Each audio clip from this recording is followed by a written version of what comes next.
Let's just see if you remember how to use your calculator to find an average. So I'm going to give you three numbers. 2, 5, and 11. I'd like you to go to this. Stat. L1. And you're editing list L1.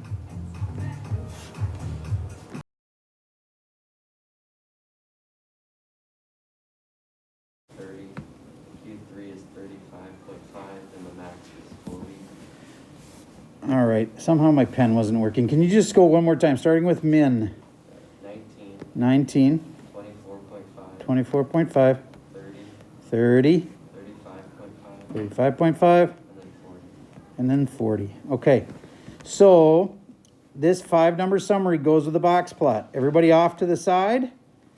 Put it in the right spots. Each of these 5 numbers goes somewhere on this box plot. I'll pause for a second while you give that a try. Today isn't just about box plots. Today is actually about something else. But for right now, we're just reviewing box plots in the 5-number summary. Okay, row 2. Mariam, where does this 19 go? In the end. Yep. Yeah. Let's jump to the other end. 40, does that logically go in this end? Mm-hmm. Yes, it does. Where is the middle? It's the median, which is 30. And this is Q1, and this is Q3. So that's 24.5 and 35.5. That is a box plot. It's got 25% of the data up here. You know, those Olympics are happening here. If you're in the top 25%, then that'd be these guys from 35.5 to 40. The lowest 25%. Maybe it's golf and you want a low score. Well, these would be the best then. Bottom 25%. And this part here, it's kind of tricky because it's 50%. It's this 25% along with this other 25% here. And now I got all 4 parts. They're called quarters, and that divides that up. So far, are you with me?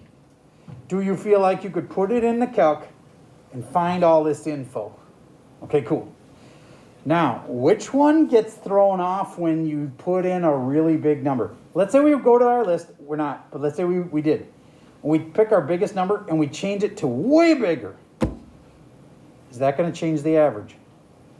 Yes. If I put in the biggest number I can think of for my top number, it will change the average. What won't it change? The middle. The middle won't change. That's called the median. What else won't change? The lowest number won't change, just because I changed the highest number, right? All right, so a lot of things actually wouldn't change. This wouldn't change if I put in a really high number. This wouldn't change. This wouldn't change. The median is still the middle number. Just because our biggest number got even bigger, that doesn't change. This would change for sure. And the average would change. But not much else would. So the average would get thrown off more than the median does. That's one of the things I'm trying to teach you about average. All right, now, I think you guys all know that people come in different IQ levels. And if we go like this, that is a 100 IQ. Have you heard of an IQ score before? It's basically how smart you are. Well, 100 is average. Do you get there's a lot of people that are around average? They're either a little above average or a little below average. In fact, most of you, including me, most of us are in that middle zone. Okay? Well, there might be some of you that are super bright and you're way out here and there's not too many. This is like a bar graph. It's not very tall, is it? Thank you very much. So this would be my super geniuses out here. And this would be my not geniuses down there. Okay, there's always going to be some people way out on either end. In fact, there's just as many people. So for every super genius you know, there's somebody else who maybe struggles on the IQ scale. Okay, now this also, by the way, is not a good person meter. There are some people that are super smart and not good people at all. Okay, so it doesn't have to do with what a nice person you are or what a good person you are. All right, so if we wanted to talk about this number, it's called the standard deviation. Would you agree that most of you deviate from average? If you don't know what that means, let me explain. I personally don't think most of you have a 100 IQ. Most of you are either above it or below it. And by however much you are above it, let's say there's a kid in here with a 115 IQ. Do you get they deviate from normal by 15? All right, if I took that for every kid in here and said, okay, this kid's above, this kid's below, it would be really cruel. All right, but let's say that I did that. The average of those deviations would be like the standard deviation. And that is not exactly what it is. Mathematically, that's not exactly how you do it, but your calculator is going to do it for you. I don't need you to know how to get the standard deviation. I just need you to know what it looks like. You know, on that last list of numbers we did, look for this symbol. It's kind of right in the middle of the list, and it's the standard deviation. On IQs, I can tell you it's 15.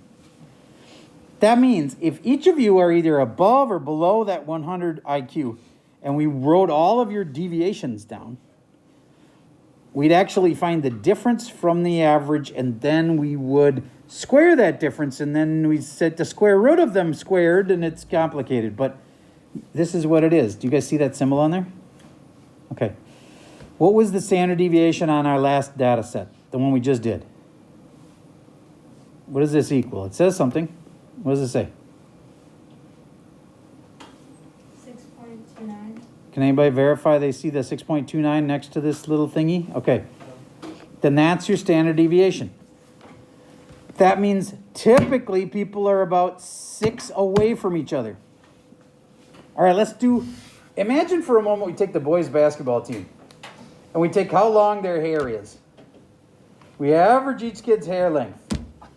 Would you agree on the boys basketball team it's not going to be like super long on average? It is really long. Okay.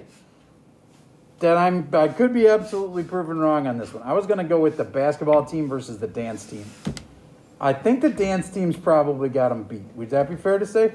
I don't know, because they're really curling, and if you straighten it up. Okay. So maybe we have some really long hair that's kind of throwing off my average. How about this? What is a team that for sure is going to have short hair? Wrestling team. Probably wrestling team. Okay. So a bunch of guys that have short hair is what I was going for. Okay. Then their standard deviation wouldn't be much. They don't deviate from each other very much. Okay. And I think in this room we actually have a pretty big deviation in hair length. Some of you guys have really long hair. Some of you guys have pretty short hair. And there's quite a difference between the two. So if we average it out, the deviation, each of you is different from, I would say the average in here might be 6 inches. Some of you are a little shorter than that. Some of you are way longer than that. Some of you are way shorter than that. We have a large standard deviation in hair length in here. All right, just trying to help you understand what standard deviation is. It's kind of like, standard kind of like means the normal deviation. And for IQs, it's 15. That one I can tell you for sure is just fact.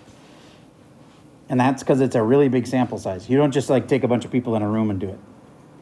Let's do one last one with shoe size. Okay, I'm going to pick a shoe size. I'm going to pick size 8.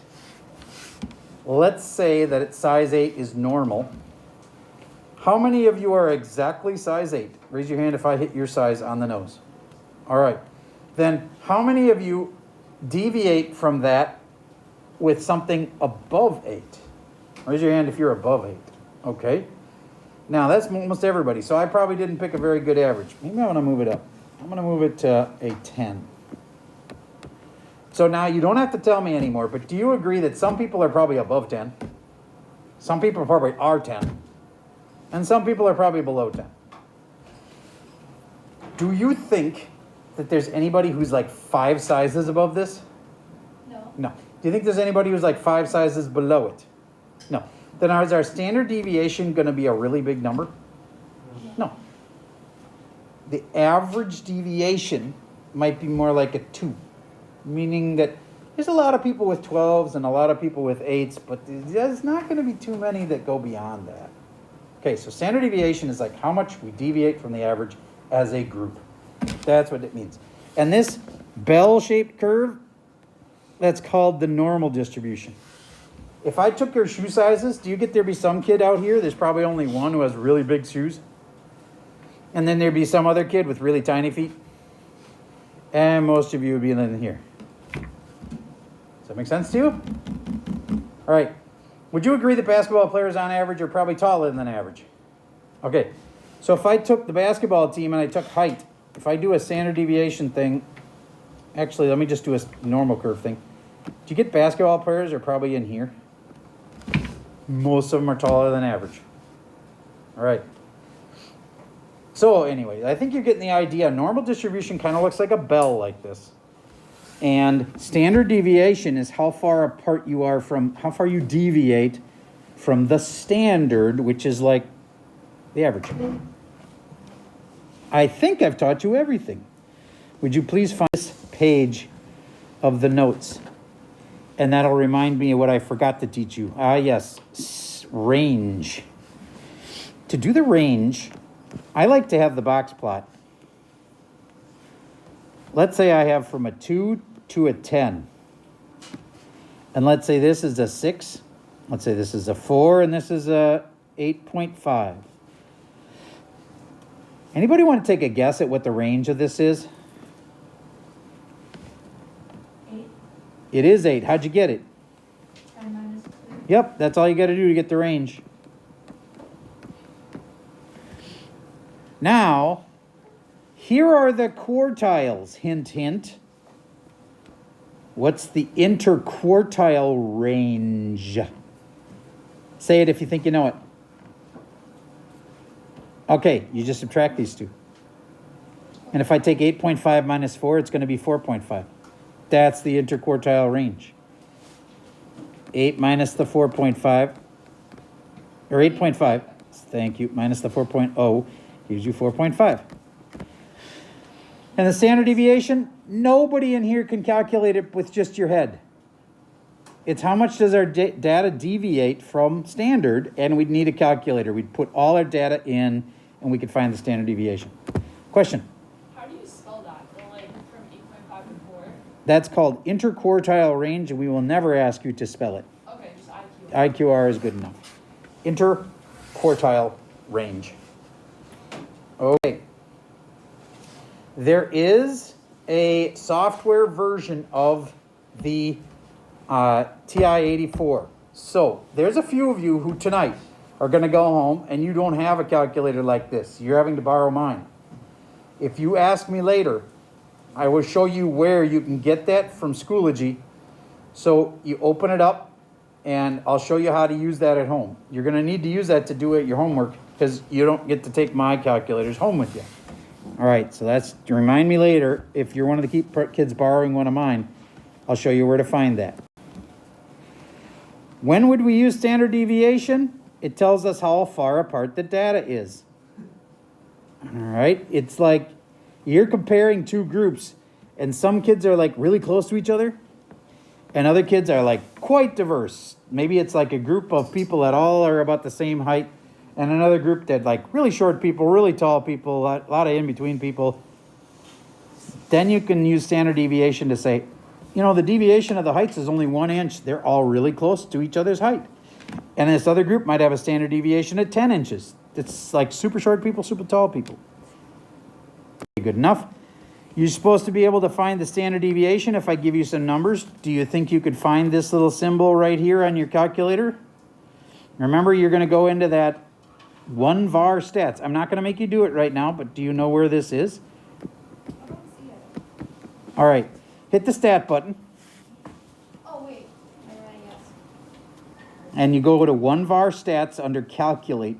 Stats, calculate 1 var stats. It's right in the middle, and it looks like this. For the shoe one, it was 6.9. Yep. Or 6.29, right? So that sounds right. Okay, and this is another example of bell curves. Do you guys remember at the beginning of COVID, they were asking us to flatten the curve? That was this. And they were saying that this is how many people hospitals can handle at once. I think this is something that most people can agree on. You don't want to have to go to the hospital if there's already tons of people in the ICU and they have no more room, right? So the idea was they were trying to spread it out so that not everybody got COVID at the same time, because if they did, it would be like this. And then a lot of people there would be no room for them at the hospital. All right, that was the flattening the curve thing they were talking about back then. Do you think we'll still be talking about COVID 2 years from now? Or do you think it'll be over by then? Do you think it's ever ending? You know, a lot of people are feeling like it's not going to ever end. I don't know. Don't know. Well, like the flu is still here. True. It is different than a flu in that, you know, there's a lot more deaths from it. But it's kind of like a flu, isn't it? So it's kind of like, why would it go away? So who knows? So we have reached the end here, and we're going to be doing a quick make sure you actually got the right worksheet open. I'm going to swoop around the room here. It says 5 number in the title, and you can skip the last 3 questions. Okay, that's all I got for the video for today.